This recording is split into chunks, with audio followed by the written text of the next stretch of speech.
Hey guys, welcome back to another video. In my last video I kind of hinted at something that I recently purchased that I would feature on the channel, and lo and behold it is this, a 2019 Honda Accord Sport with a 2.0 turbo.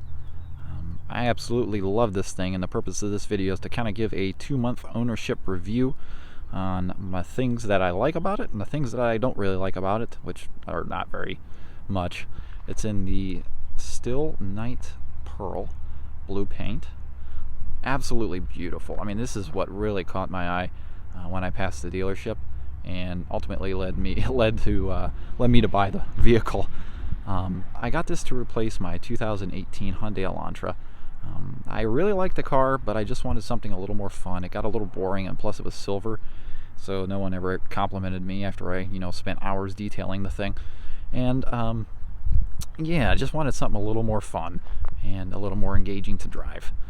Like I said, the Hyundai was a great car and nothing was really wrong with it, but yeah, just ultimately ended up with this. So since this is a 2019, I did get it certified pre-owned, and I think that's the way to go when you buy pretty much any car, is to get them used. Someone else took the depreciation hit on it, and this one I think has a 5-year 86,000 mile warranty bumper to bumper, and a 7-year 100,000 mile powertrain warranty. I can't beat that.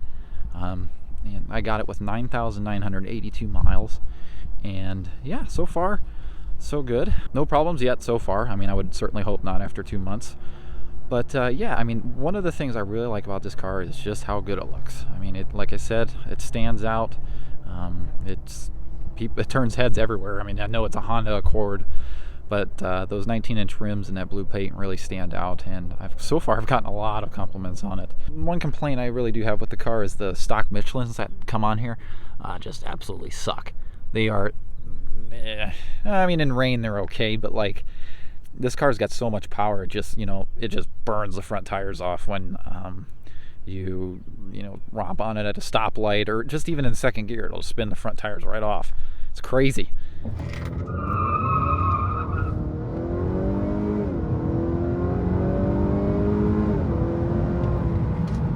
And around corners, it just, I can make the tires squeal really easily. They're just not very good. So that's one of the things I'll be replacing before the winter. This does have, your Honda sensing package with all the fancy safety features, with the adaptive cruise control, lane keep assist, forward collision alert. That does really well. I might demonstrate it in a future video of just how well this system works. Alright, so yeah, excuse the dirtiness of the vehicle. I haven't washed it in 2 weeks, but I mean, you guys get a general idea ultimately of, when you own this car, of what it's going to look like when it's dirty. And it doesn't look too bad when it's dirty. I mean, like I said, this was 2 weeks with tons of rainstorms. I didn't feel like washing it for this video, considering it's going to rain most next week anyways. Now, another thing I really like about this car is the smart key access system. My Hyundai had a push button, and that worked decent, but it's just not as good as just putting your hand behind here and it instantly unlocks. And it just works. 100% of the time it works. My Hyundai, sometimes the button wouldn't register. It's got the black interior. And it's got the leatherette, I think, bolsters, and the cloth inserts here, and also has a sunroof, which I really wanted cloth inserts, because these are heated, and cloth heated seats heat up a lot faster than leather does, and it won't scorch my butt in the summer when it's 9,000 degrees in here like it is right now, and it's only 60 some degrees. But yeah, overall, I mean, I like the interior. I mean, that's the reason why I buy it. I mean, the seats are comfortable, they hold you in. If you were maybe a bigger person, they probably be too tight for you, but for me, it holds me in my seat really well, especially looking at around corners. One thing that's really different for me to get used to is the gear shifter. Park, you pull this back for reverse, neutral, and drive. I would have preferred a regular gear shifter, because I would know. There's been a couple times where I went to go shut it off and the car kept going forward because I thought I pressed this button, which I did, but it didn't register. I would like to see a regular transmission shifter in here, but you know, that's okay. Which brings me to my next point. You know, this thing's got the 10-speed automatic transmission. Sometimes it's not really smooth, especially in the mornings when it's really cold out. It kind of jerks around a little bit. Not the smoothest transmission I've ever been in, but you know, with 10 gears, I guess, you know, it's pretty good for having that many gears. And you know, if you put your foot down, it's always in the right gear. So it does have paddle shifters here as well. These things are really smooth. It's really responsive. It does have the half screen, half analog speedometer. You know, obviously you can see this side's the screen, this side's the analog speedometer. It currently has, you know, 12,000 miles on it, and you know, the fancy screen, you can do whatever you want on it, and you know, do whatever over here, which is pretty cool. I felt myself using the tachometer most of the time. You know, if you flip it in sport mode, the gauges turn red and it gives you your little boost gauge, you know, race car look. But you know, I just find myself keeping it there and then just using this as my, you know, drive. I only drive a few miles to work, so that's why my fuel mileage is so bad, but it's only a few miles, so it doesn't matter. The fuel mileage, I know a lot of people have been complaining about getting bad fuel mileage with a 2.0 Sport. I mean, you kind of knew that going into it, but I mean, this is what I've been getting the past 4 tanks.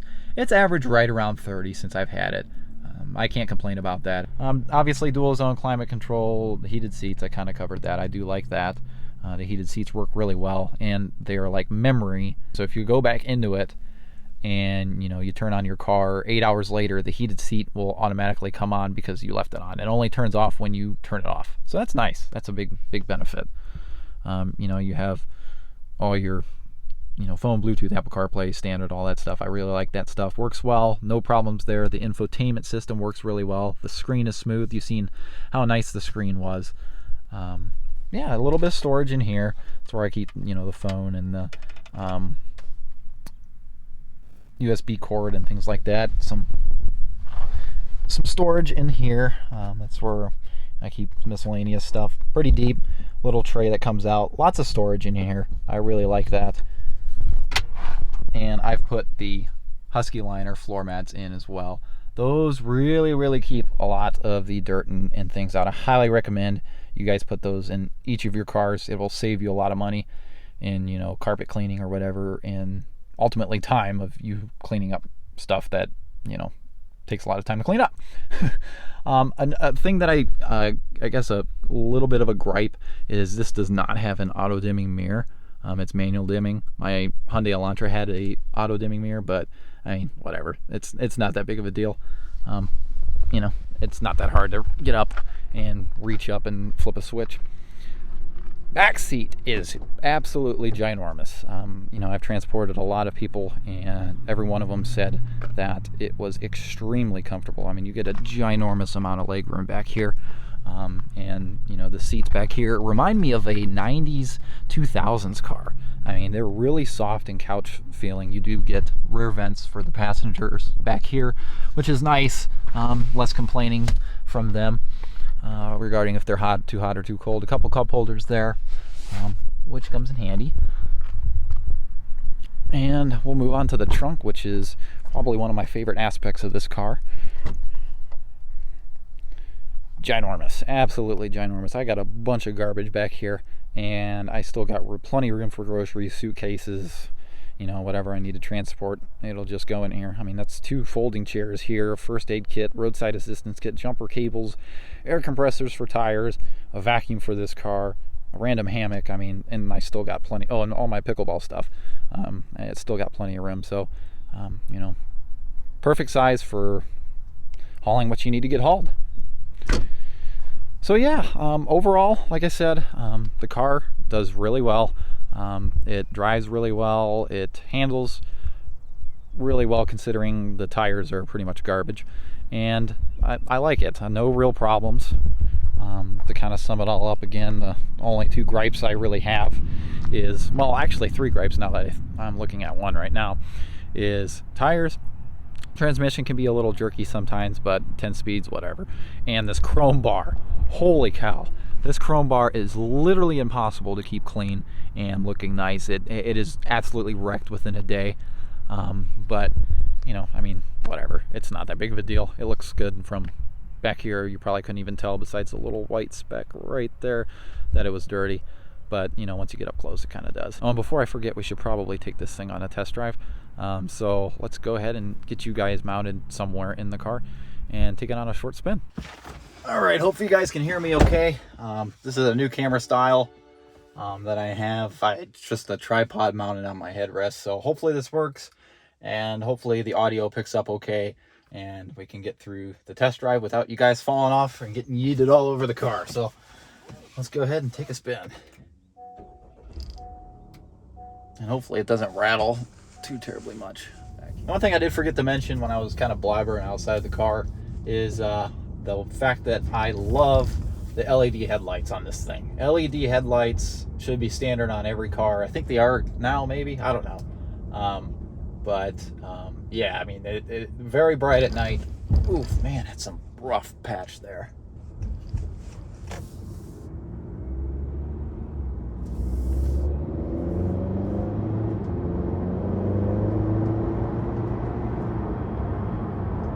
This thing's got plenty of power. You don't need anything faster than this for a daily commuter car. I mean, it's nuts. I've seen people who've got 0 to 60s down to like 5.5 seconds with good tires, or even less than that. But like, good amount of power, no complaints there. Even with the air conditioning on, I don't have it on right now, but like, even with the air conditioning on, there's still plenty of power, because you know, air conditioning robs power. But yeah, no complaints there. You know, steering's nice. It's direct. You can feel everything. I mean, it's very driver friendly, driver focused. I like it better than a Mazda 6. I mean, I drove a Mazda 6 for a little bit, and this thing, I think, handles better. It's more of a honestly, I think it's more of a driver's car than a Mazda 6. The paddles are pretty much instant. Like, you know, if I drop it down a couple gears. Why is this guy going so slow? Like, I don't understand that. Why get on a freeway and then stop? Come on. But yeah, the paddle shifters are instant. You know, you drop down a gear, down, down, down, down. And it's pretty quick. Especially for this not being a DCT. In sport mode, it does have some fake engine noise. Usually I'm not a fan of that at all, actually. But it's very minimal. It actually does sound decent. I would prefer the engine without it, but it's not bad. It's not like Volkswagen bad. All right, here we go. Second gear pull.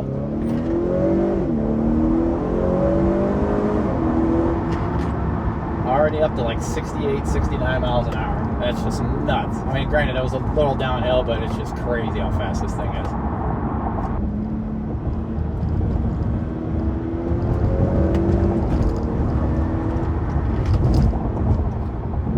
But yeah, now we'll kind of stop driving like an idiot. But yeah, does the job. Very fast, very quick around corners. At highway speeds, it's kind of loud in here. It's not as quiet as some other competitors are, but you know, I think a lot of it has to do with those 19-inch tires. And the ride is pretty good. It's better than my Elantra, but you know, not the best. Again, probably because of the 19-inch rims. But yeah, overall, this is a really fun car. It's not dull to drive. Makes you smile anytime you put your foot down. And like I said, definitely a driver's car. So hopefully you guys enjoyed the little test drive. Hopefully the sound picked up pretty well. All right, now back to me blabbering. And another thing I forgot to mention while I'm at a stoplight, I just picked up some KFC, is this auto brake hold feature. You know, I have it turned on here, and it comes up here. At a stoplight, it holds the brake for you. Super nice feature, especially when you're in drive-thrus and stuff. So, forgot to mention that. Sorry. But yeah, I hope you guys enjoyed the video. Stay tuned for more content on this car. You know, so far this is kind of just a first impressions video of what I like about it, what I don't like, and kind of giving you a tour of it. So yeah, stay tuned for more videos, and I'll see you in the next one.